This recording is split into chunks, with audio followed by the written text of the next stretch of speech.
Hello. Oh, you were going to say welcome. Go ahead.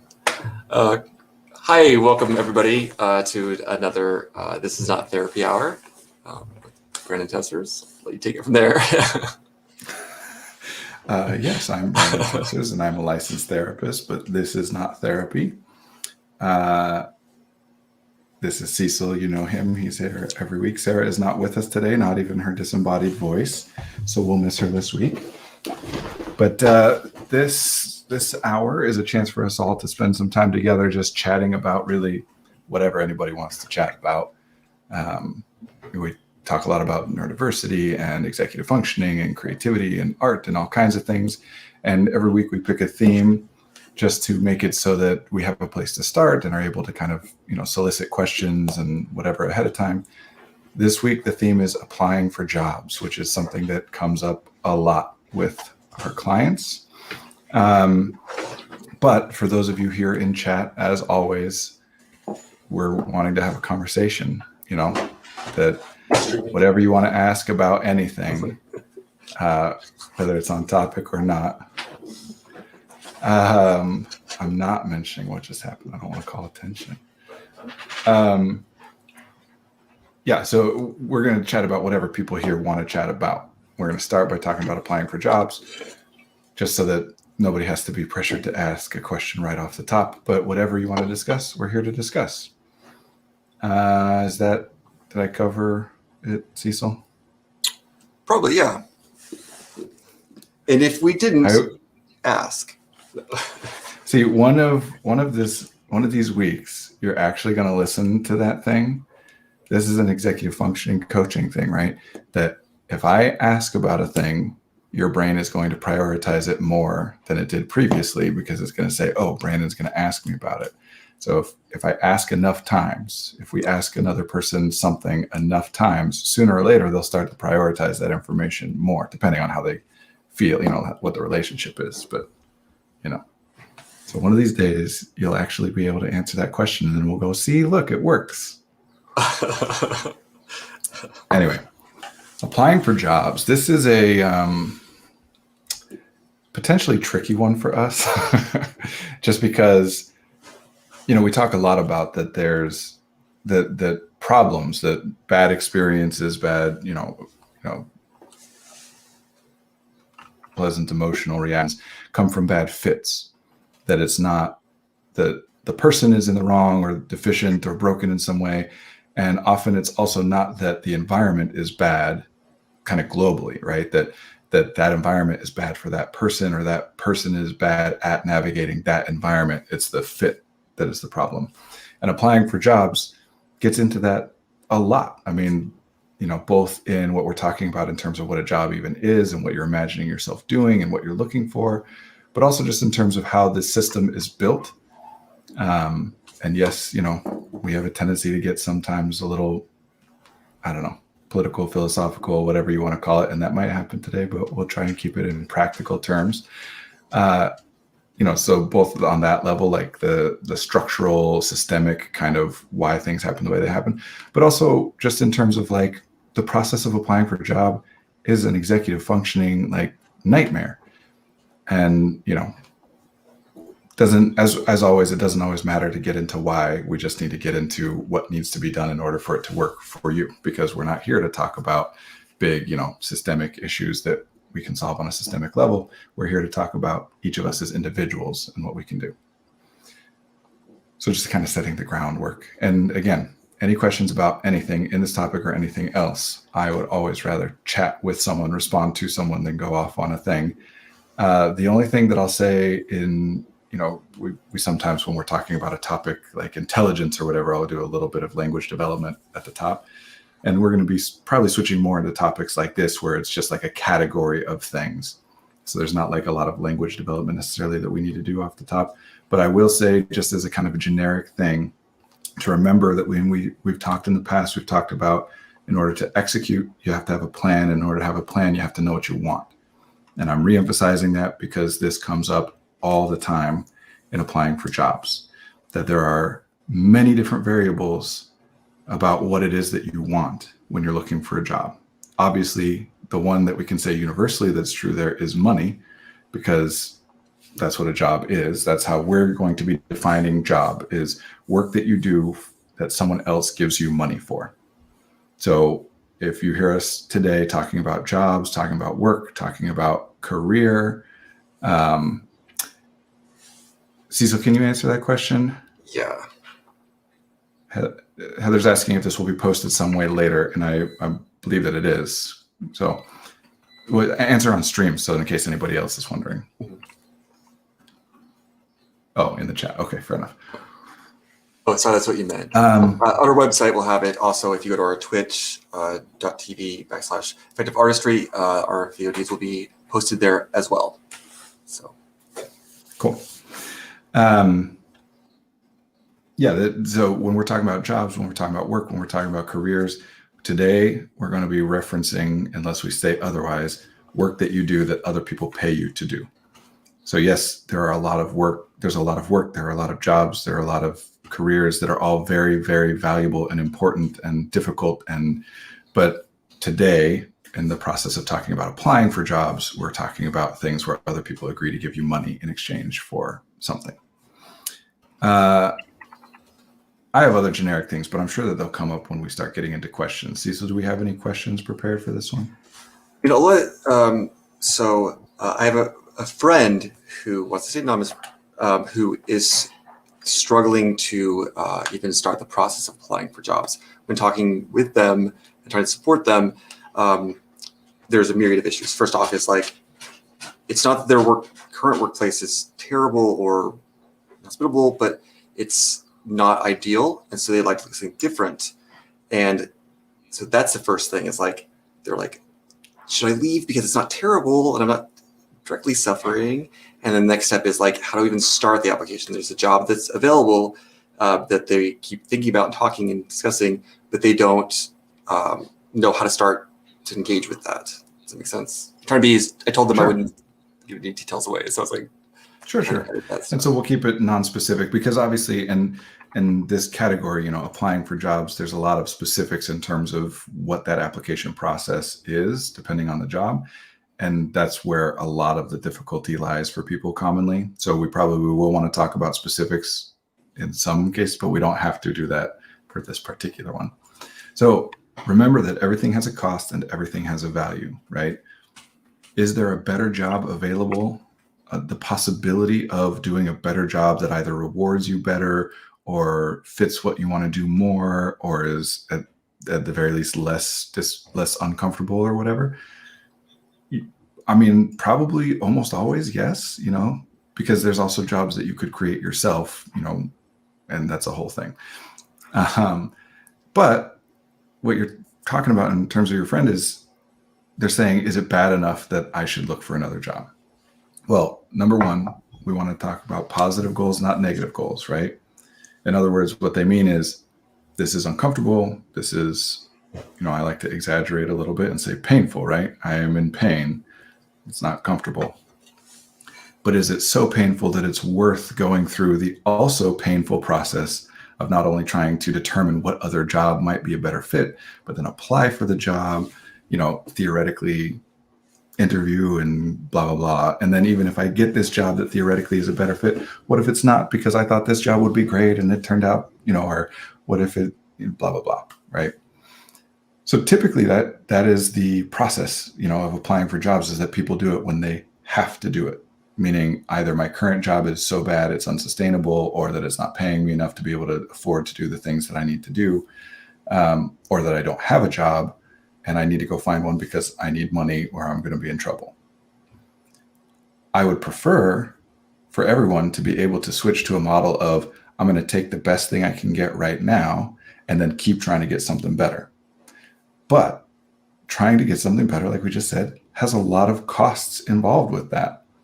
And I will say that part of where people get stuck on this is that a lot of jobs are very demanding, and especially jobs that are not good fits, that are not comfortable.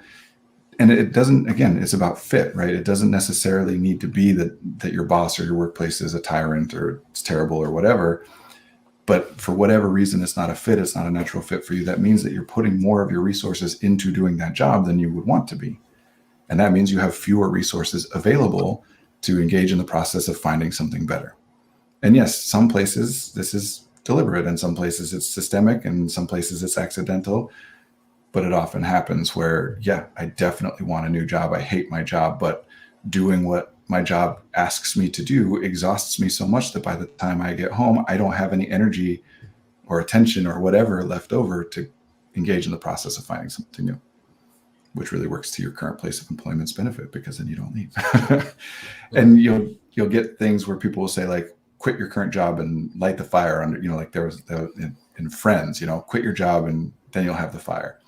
Well, yeah, that will up the value in our terms, cost of value, right? That will up the value.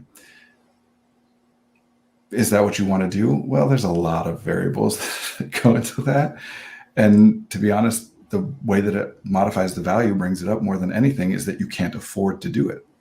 If you can afford to quit and live for 6 months off of your savings without it being a problem, then the value is not going to go up until towards the end of that 6 months, probably.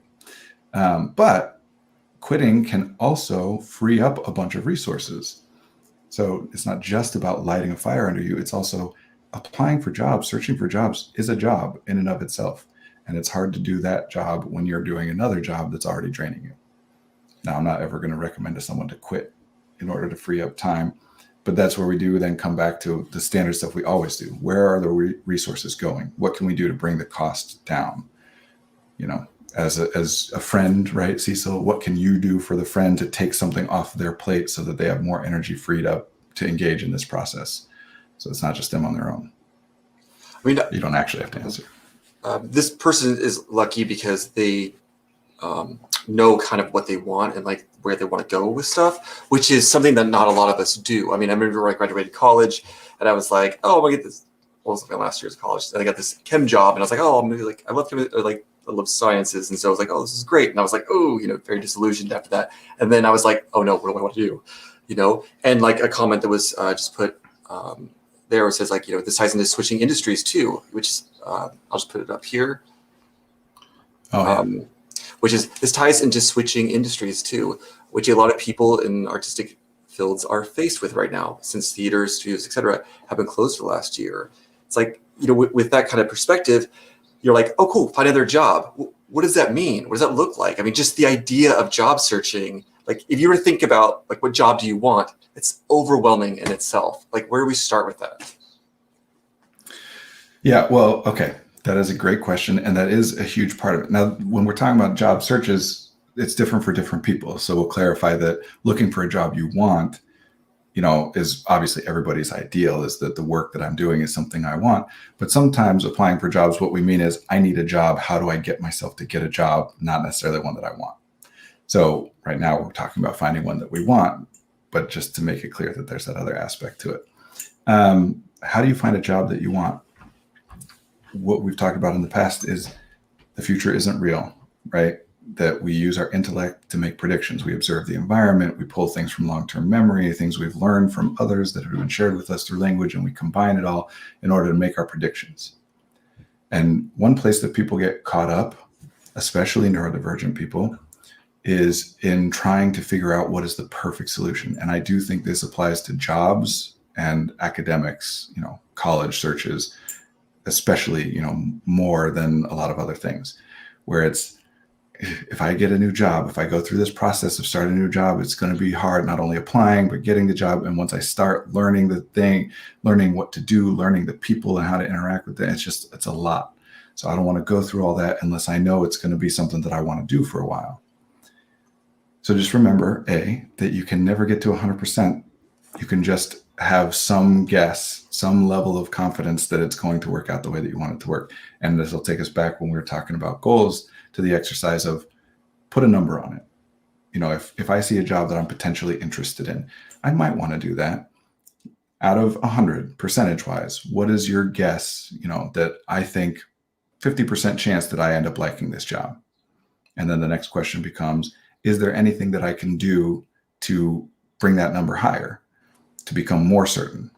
And then we're going to get into like the default, common things of like, go shadow somebody for a day, go interview somebody in the field and things like that. And those are great because those are things that can get your confidence higher. Like, oh yeah, this is what I want. Or in this case, it might also be good to bring the confidence down, or in other words, become more confident that it's not a good fit, to be like, oh yeah, never mind. That is not what I want to do. So it's different for each person where you set that line of this is how confident, and based on the circumstances too. Like if I need a paycheck, I'm not going to worry so much about, well, only 20% chance that I think this is a good fit. I don't care. I need it anyway, right? Cost and value. So look at it in those terms and ask those questions. But here's the fundamental problem with that. We may have done this exercise before, but I know not everybody watches every week. So imagine, Cecil, that I offer you, I say, for dinner, you can have a burger, a salad, or some pizza. What do you want? Salad. Sunny outside. So it's like. That means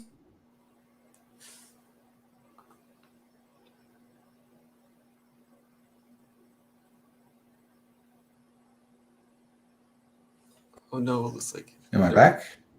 Yes, you're back. Sorry, I stalled there for a second. I didn't know if it was me. I was like, sorry about that. So what that means is, of the three options I just gave you, salad was the one that you were most confident is going to be.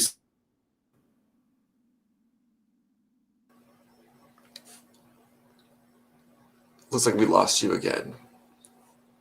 Wow. Get how good I'm doing not swearing, Cecil, when things like this happen. I'm going to switch my network, lose you while it does that, but if it does, I'll be right back. Well, let everyone know that. Go ahead. Oh no, I was just saying, like you said that I chose salad with such confidence. Like, what do I do in life with confidence? No. That you made your prediction. What you're saying is, when it's dinner time later, I think of those three options, salad is the one that I'm most likely to want at that time. And you even gave one of the specific pieces of data you were using in order to make that prediction, which is that it's hot outside. So therefore, I think it will be more likely. Now, it could be cold and rainy by the time dinner rolls around and you don't feel like a salad. But in the moment, that's your best guess. So I'm using that as an example of, there are two ways to go about this. One is to look at what is available and just pick which one that you think is the best fit of what's out there. That doesn't necessarily mean look at what's available in job postings, although obviously that's one way to do it. We can also be talking about when you're selecting your career as a college student or whatever, what you want to major in, meaning like, oh, I want to be a lawyer or I want to be a politician. You're making a guess about what you want to do over the course of your life. But those guesses are based on the careers of which you are aware, meaning that somebody else already does them, and that the way in which they do them, is something that you have been exposed to. There's a reason that if you poll any random like first grade class about what they want to be when they grow up, you're going to get a bunch of answers of teacher, a bunch of answers of various celebrity, athlete, singer, actor, whatever, and then a bunch of answers of what their parents do. And then maybe some like doctors and lawyers thrown in there because that's what they're aware of. So if you think there are only 5 options, you pick the best one. Now, the further out you go in that, there's advantages and disadvantages, right? Like, oh, I want to be a lawyer. Well, what you can do then is reverse engineer and build a plan that has a high chance of reliability of you ending up being a lawyer. You know what needs to be done because other people have done it. It's fairly standardized. But the downside is that along the way to being that thing, you're going to be doing a lot of things that you wouldn't otherwise do, that are not what you would most enjoy doing in the moment, but you're doing it because it's worth it, because you want to be a lawyer. And that's where you really want that high level of confidence, because if I'm going to go through law school, which sounds miserable to me, but it's worth it if I want to be a lawyer. But then if you show up and you go be a lawyer and you're like, oh man, this is not the fit that I thought it was, that really sucks.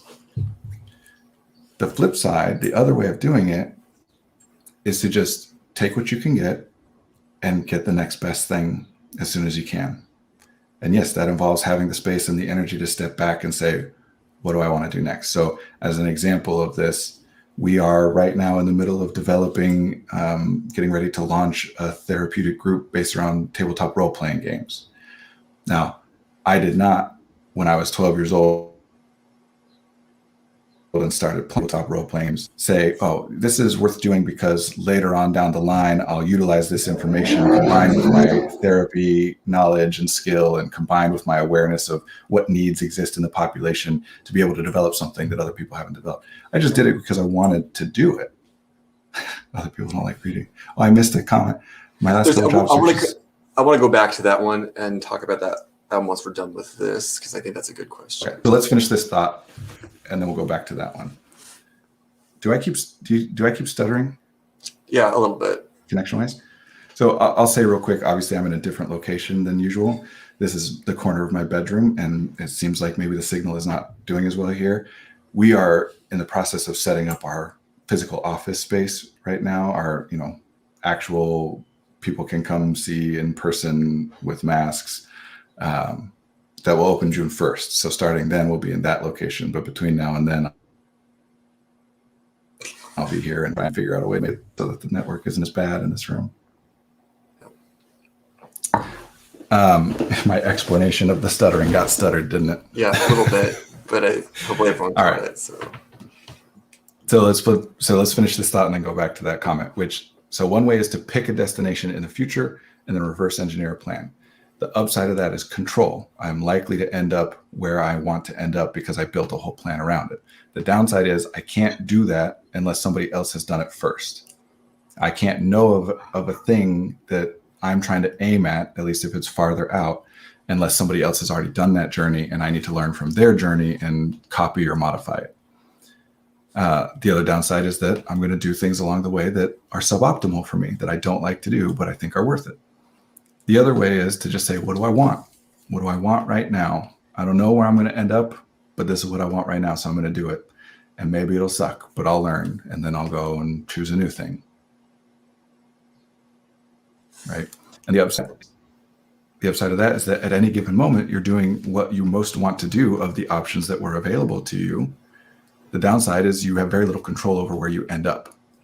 Now, and that it requires a lot more work in discovering and figuring out the next step because you're not following a path that other people have followed. And I'm setting this up as a binary when really, it's a spectrum, right? That every plan involves some of each of these things. But that's where we get to our tabletop role-playing game group. There's a concept, not intersectionality, multi-potentiality, which means that you have potential, meaning interest and ability in different areas. And one theory of innovation is that innovation happens at the place where an individual's multi-potentiality overlaps. So that I like tabletop role-playing games, I like therapy, I like group work, I like supporting neurodivergent people, and all overlap in a way of me creating something that someone else would not have created if they didn't have those interests and abilities that overlapped in that way. That was kind of a generic overview, but yeah, the further out you go, more control, the more you just make a decision in the moment. So back to that example of the 3 things that I gave Cecil an option for. He didn't choose what he wants the most. He chose what he wanted the most of the options I gave him. If I then instead said, okay, you can have a burger, you can have a pizza, you can have salad, you could have Thai, you can have sushi, you could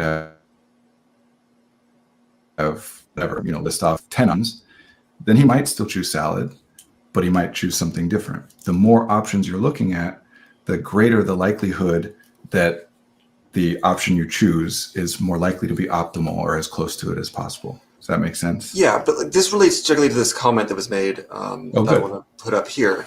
It says, my last couple of job searches have been weird because what I do is training, which is, I keep hitting my desk, which one recruiter called industry agnostic. Wow.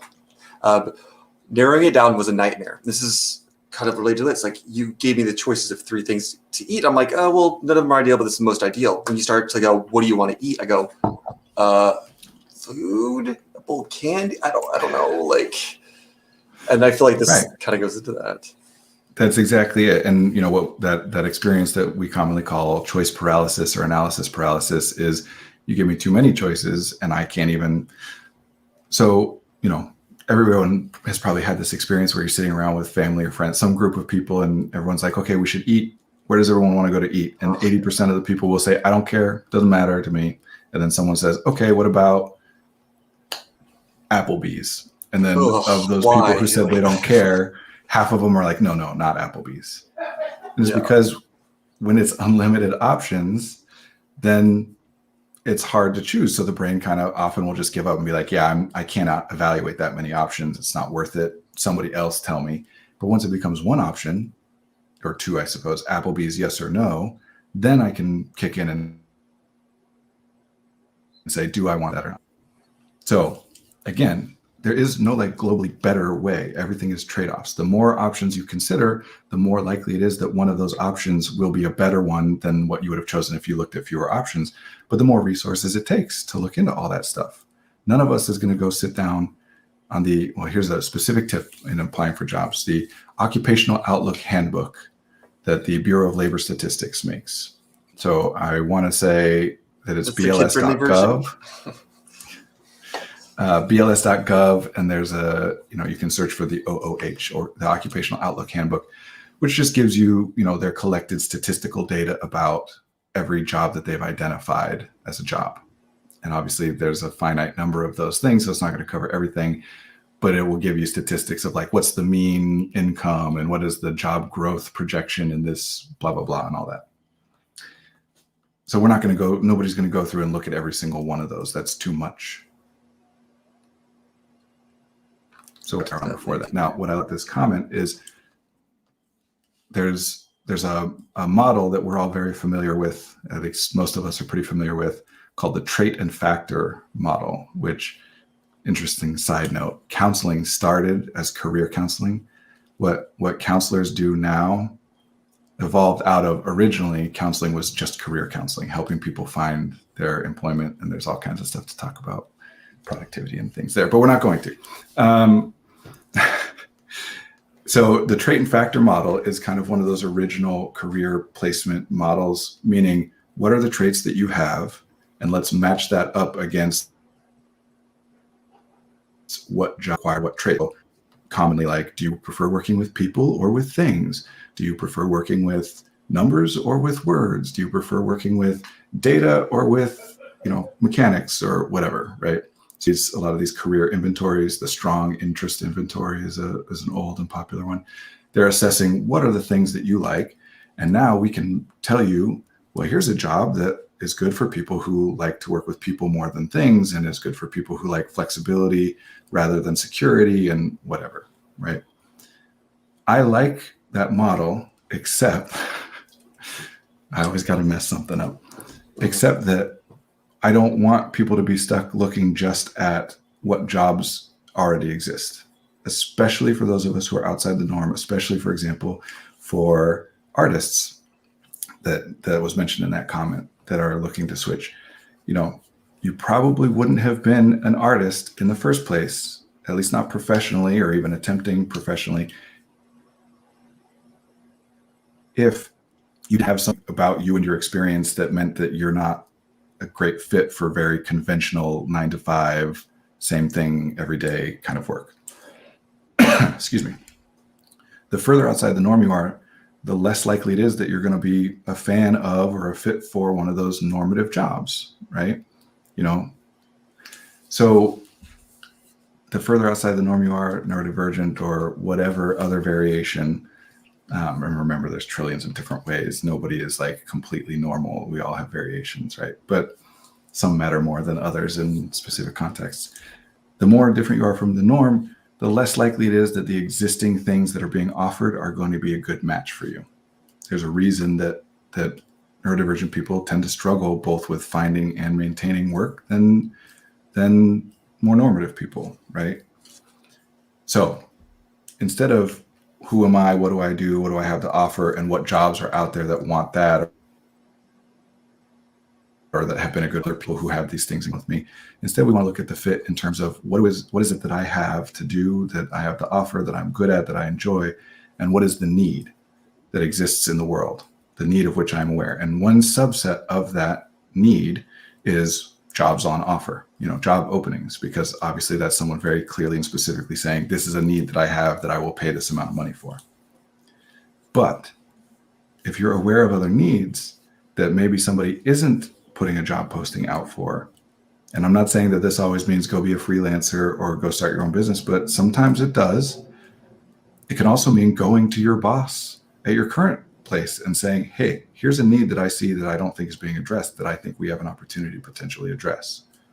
Can we shift in that direction? Right? So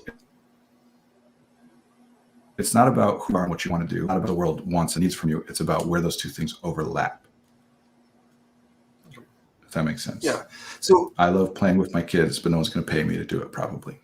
So it seems like the first steps in like wading through the bog of endless possibilities is like what we say a lot of times is finding someone outside of yourself to like kind of either probe you and ask you some of these questions, or like to have them listen to you say what you like and kind of like either write it down or construct it somehow that's accessible to you. And then from what that is, kind of looking at what there is, either through job opportunities or in your current field, developing it, correct? Yeah, well, in terms of like practically what you can do, yeah, sitting down and going through, making a list of the things that you enjoy, the things that you're good at, and especially start with, don't narrow that down by saying, oh, well, yeah, I love this, but nobody's going to pay for that. That's a depth. Start with the question, and yes, as with all of these things, a lot of us are going to have a lot easier time doing this verbally than in writing, and especially if there's another person there asking us these questions. But that varies from person to person. Start with just, what do I like to do? Don't even worry about what am I good at or anything like that. Just what do I enjoy doing?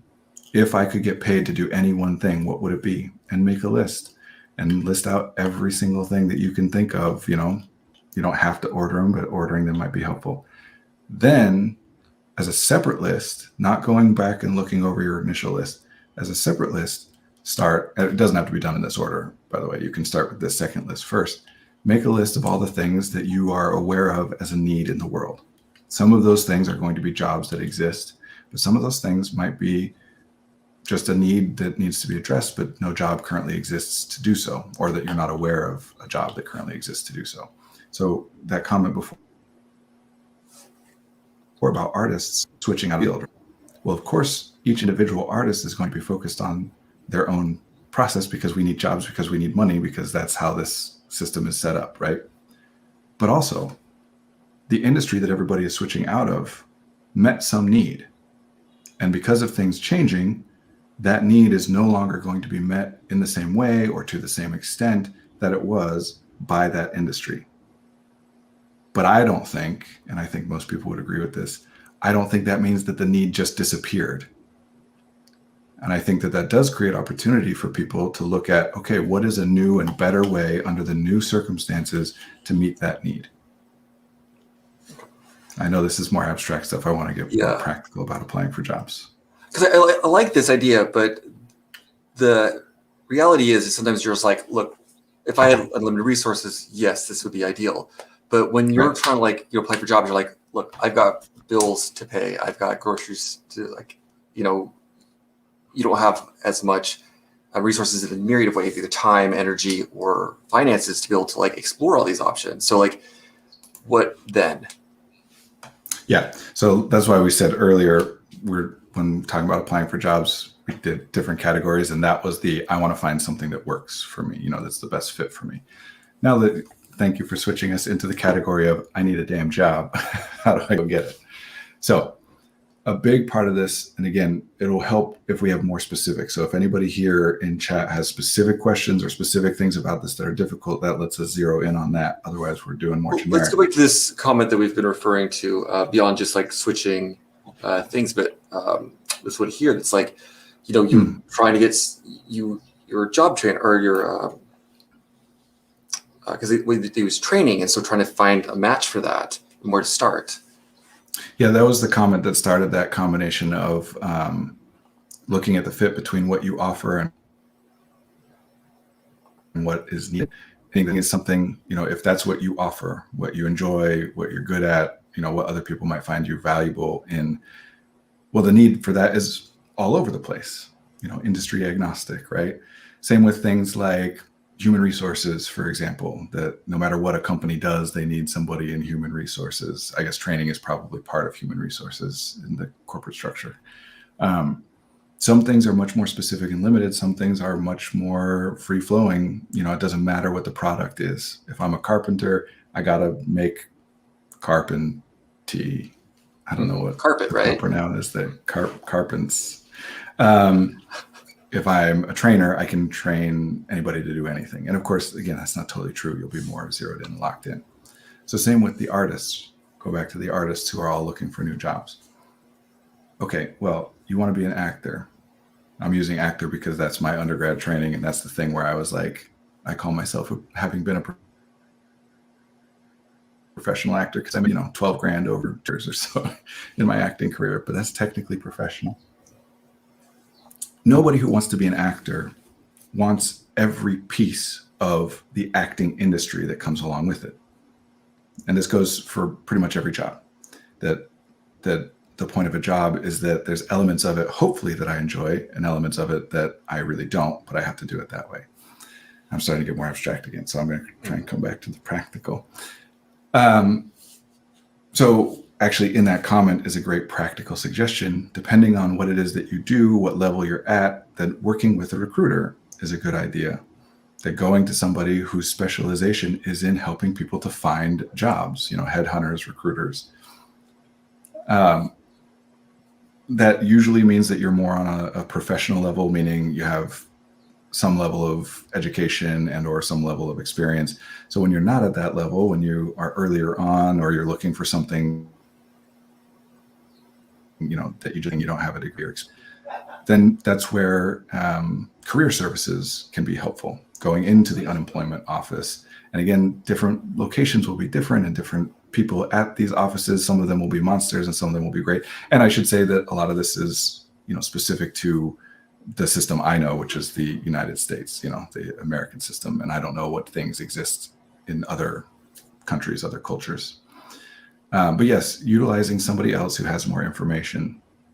Now, depending on, usually I don't see so much problem, there was that category of trying to find what I want. If you're not in that category, if you're in the category of I just need to find something right now, usually where I see people having the most problem is in the process of applying for jobs. Not finding them, but actually like filling out the application and sending it in, or creating your resume or writing a cover letter and sending it in. And again, this is something that's particularly difficult for neurodivergent people oftentimes. Oh, am I back? Yeah, you're back. This is something that's particularly difficult for neurodivergent people oftentimes. I mean, obviously dyslexic people, it's pretty obvious why dyslexic people might struggle with this process. But also generally, neurodivergent people tend to put more stock into observing others. We've talked about this in the past, right? That I'm watching other people, in terms of rejection sensitivity or hyperempathy or vigilance or whatever. I'm watching other people. And applications and resumes and cover letters are not standardized. So one of the things that's most paralyzing, I know I've had this experience, I bet you have, Cecil, and a lot of the people watching, is when I go to write my resume, I don't know what that means. Yeah. I don't know how to write a resume. I can Google resume examples, but every example I get is going to look different than the other example. And so I don't know which one of those things I'm supposed to do. Plus the standards change so fast. And one article says, put your address on it. One says, don't put your address on it. And, so we get paralyzed with that choice thing. If you tell someone, hey, just on one sheet of paper, write everything that a potential employer might want to know about you. It's like, what? As opposed to, okay, first write your name, then write your, what employment, blah, blah, blah, blah, blah. So when that is the case, we're going to go back to idea to beat. We've talked about this strategy before. Now, if you have access to a recruiter or an unemployment center or some kind of expert who can guide you in terms of this is the industry standard right now, and if you're applying in this industry, usually it looks like this, but these industries care more about that. Like obviously an acting resume is going to look different than an accounting resume, right? So yeah, try and get that information. But getting information from other people is more than just talking to them. Googling is getting information from other people.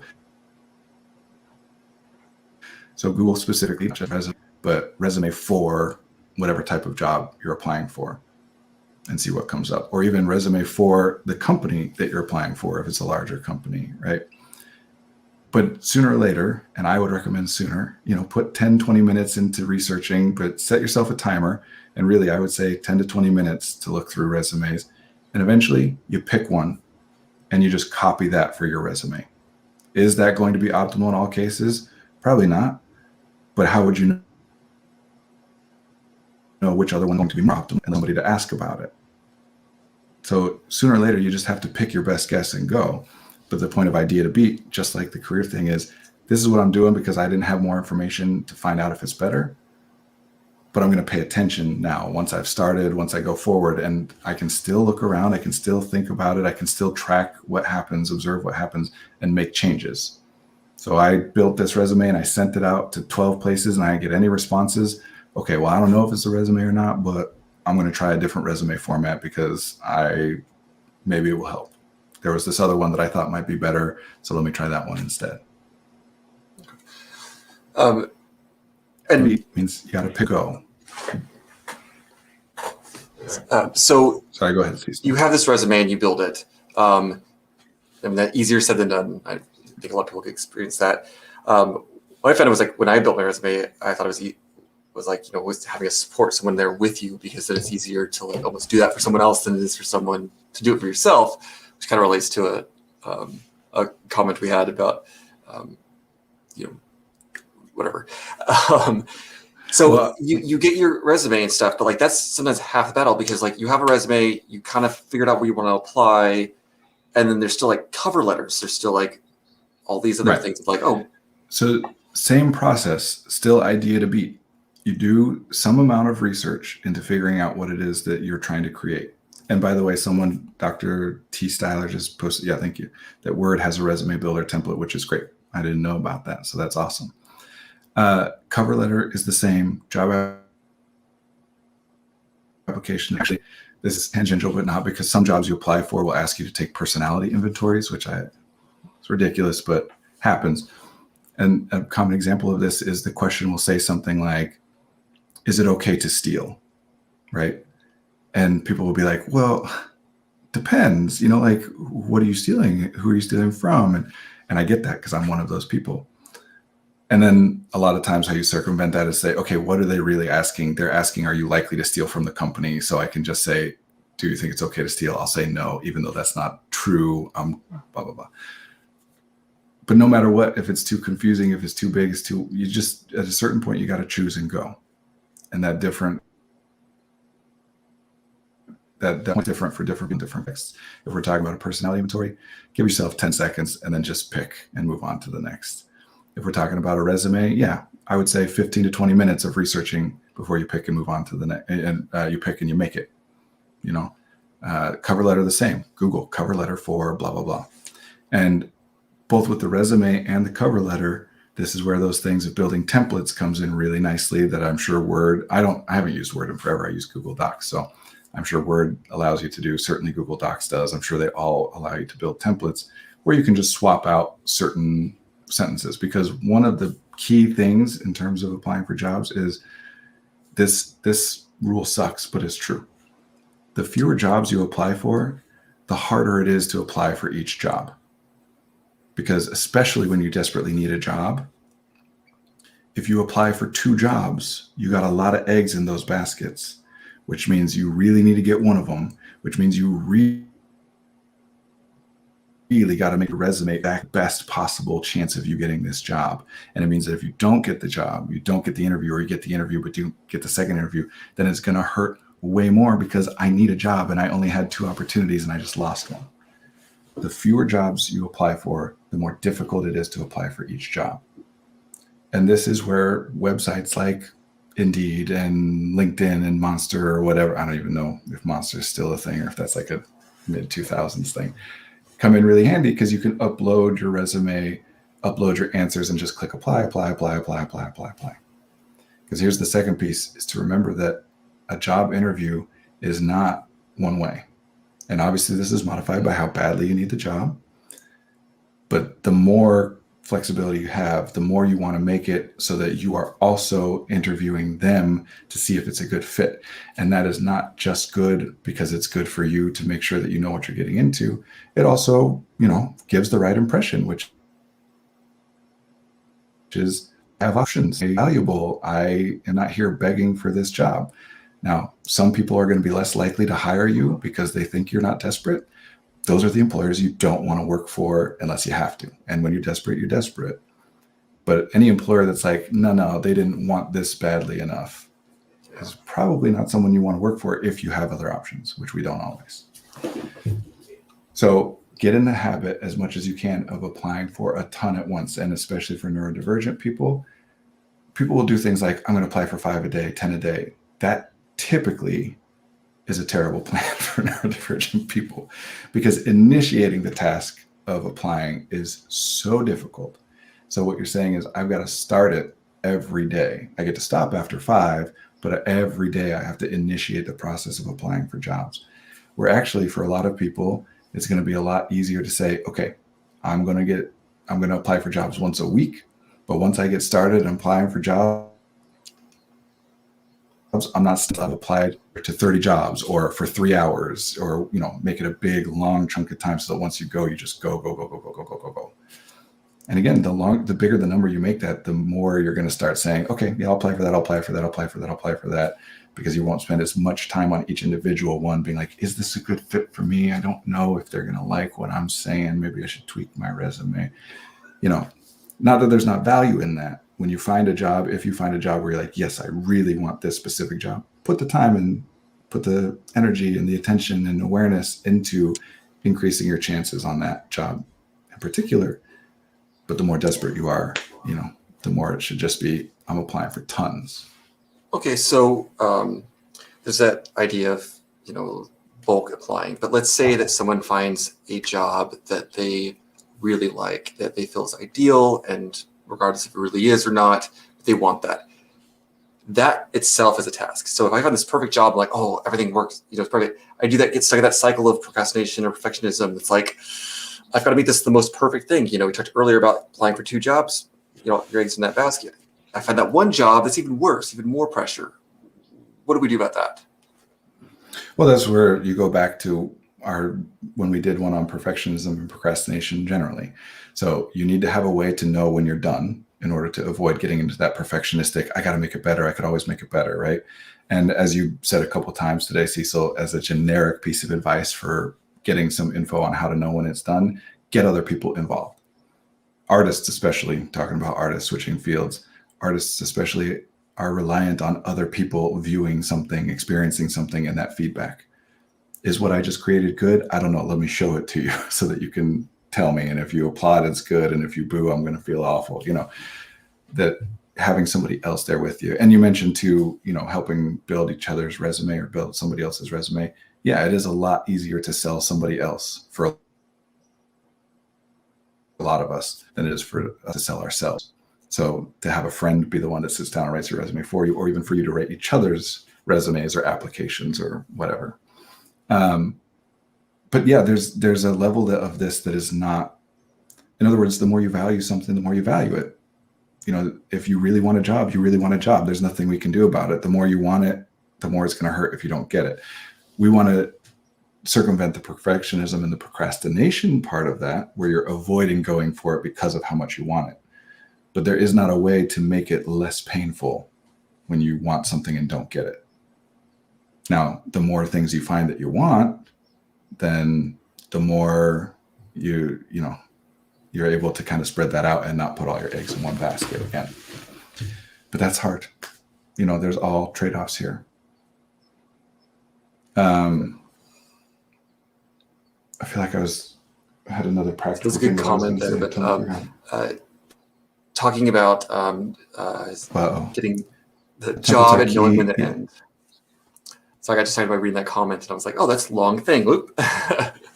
It is, yeah. What our attention's like? Yeah, we're easily I love distracted. That. Why don't you load that one up again? Oh, I thought I did. Sorry. I was like, that's enough. Yeah, great example.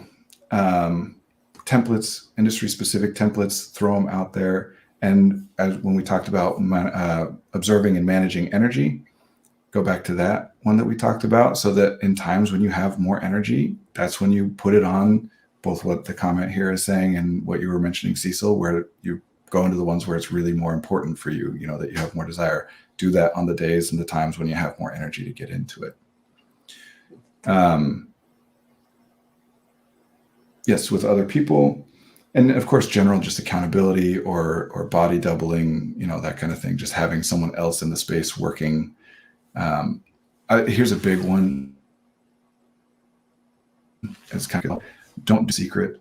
People have a lot of shame wrapped up around, I'm unemployed, I haven't found a job yet, especially when it's like, you're fresh out of college and living in your parents' house and whatever, and they want you gone and you want to be gone, but blah, blah, blah. The more you talk about it, the less stressful it will be. Now, again, that presumes you have people that you can talk to that you feel comfortable talking with. But the more that you're on your own, submitting resumes, submitting applications and failing, the more it's going to feel like it's you. Mm-hmm. Talking to somebody else is going to help you come back out of your own head and into the world and give you some more clarity on like, okay, not good fits, as opposed to I'm bad and nobody wants me. Yeah. I mean, I remember it was like in college applying for jobs and, you rejected from, those cliche jobs that are going to underpay and overwork you, like any retail job, who is just, you're there just to be spit on by people who don't see you as even human, and you get rejected from those, that you can't help but like internalize that and be like, oh, great. Like now I'm that kind of person. Like this is my existence. And yeah. And a little cognitive shift to make there. I mentioned it earlier, and this is something I talk with clients about when it comes to dating or making friends as well, is if somebody rejects you when you're being authentic, good. That means that would not have been a good fit for you. Doesn't mean it won't be painful. Doesn't mean that you don't have to expose yourself and be vulnerable to be authentic with someone that might reject you. When you're being authentic, we want that to happen because it means that it was not a good fit. And that doesn't mean that you were deficient. Like we said earlier, if I'm confident and comfortable and I'm asking you questions about what you're doing and you don't want me here because of that, then what kind of boss, what kind of workplace doesn't want that kind of employee, right? But even if it wasn't something that we can all generally kind of agree is a good thing versus a bad thing, if it's something more specific or more debatable, then whatever it is that you're displaying, if that's really who you are, how you operate, and they deem that it's not a good fit, well, good. Better that you know early on than you get into the place and not be a good fit, because being in a job is not a good. And again, depending on how badly you need a job. And the flip side to this, I'll say too, is authenticity does not mean that I got to accentuate my flaws and hide my strengths. Because sometimes people get caught up in that too. In the interview, if I have ADHD, I feel like I've got to disclose to them that I have ADHD and I struggle with this and that so that they're not surprised. I'm not fooling them or whatever. Don't disclose things. And honestly, I think one way of kind of testing this about whether or not the place is a good fit is to sometimes disclose or to request accommodations that you need and see how they react to that. That if they react poorly to that, then it might not be a good fit. All of this is with the caveat of not everybody, the circumstances dictate how choosy you can be in finding a fit, right? Authenticity and transparency are not the same things. Yeah, I like that. Yeah.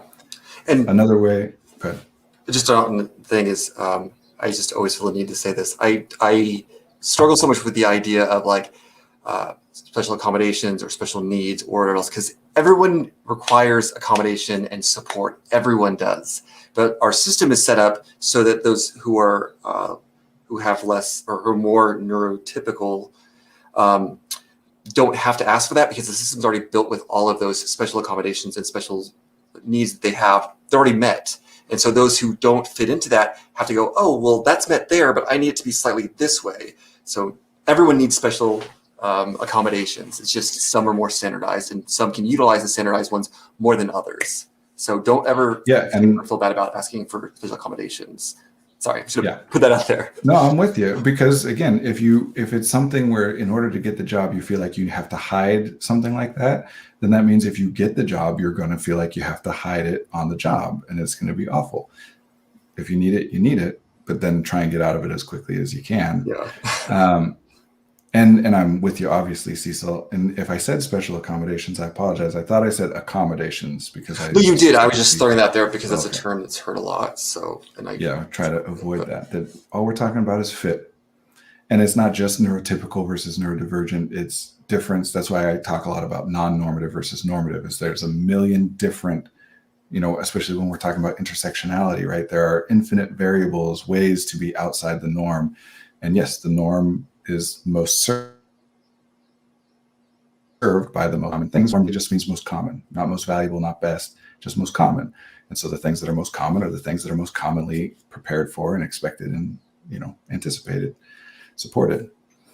You want to find out about a bad fit as early as possible, including just not getting called back. Oh, thank you. Yeah. Well said. Yep. Well said. Well put. And I am going to try and work on that for next week. So we do just have a few minutes left here. So I kind of want to wrap up and just kind of go over some of the stuff. So maybe a little summary, and Brandon, correct me and clarify where needed. So when looking at the job searches, there's two ways of doing it: is thinking about what ideally you want, and then going through it and building the support and structure to do that. And the other one is to again, looking for support is to set these goals of I have to apply for these jobs to build my resume. How can you build the resume in the best way possible? Set yourself up for success. Set goals like when it's finished, what you need to support to get to that goal. Then be able to apply and send that out using templates, other people as much as you can, and also, what else? It's like I'm missing a whole bunch of stuff trying to be aware of your context. The more that you need something, the more you got to change and try to adapt and make that work. The more flexibility you have, the more you want to focus on something that's a good fit for you. Look at the fit between what you offer and what need there is in the world. Work with what's already happening. If you have a hard time getting started, try not to do it every day. Get started once and do a lot. If you have a hard time focusing for long periods of time, but an easy time getting started, then do a little bit every day. If you do better working in the middle of the night when everybody else is asleep, apply for jobs at 2 a.m. instead of trying to make yourself do it at 10 a.m. Observe what you're already doing and what works and lean into that. I know we're going to wrap up here in a minute. I do want to call out that my dad made a comment and had a question for its testers there, which I appreciate you being here. And we don't have time to talk about. And I'll say that that's a complicated question, and it just depends on a million different factors. That sometimes two neurodivergent people are great together and sometimes they're not. Although I will make the general statement that I hate the way that the term enabling is used in our culture. There's a million different psychological concepts put out by different people all the time, and some catch on and some don't. And it is not surprising to me that many of the concepts that become very popular are concepts that provide psychological justification for not someone. In other words, I don't want to enable them. I don't want to be codependent. I don't want to be a helicopter parent. All these things have become very popular. Anything that encourages you not to help or support somebody else, not that it's never correct, but be very wary of whether that's a good way of looking at it or not. Supporting people is good. Enabling in particular only is originally supposed to mean that the person can only do the bad thing, the unhealthy thing, because of what you're doing. Not that I'm still friends with them even doing something harmful. Being friends with an alcoholic is not enabling an alcoholic. Buying the alcoholic alcohol is enabling the alcoholic. So on that note, now there are also a lot of resources online for people who are neurodivergent, for helping them set the state, helping them with the resumes or cover letters or different supports. Look at those. Use what you find is helpful. If you can't find anything helpful, ask somebody. Engage.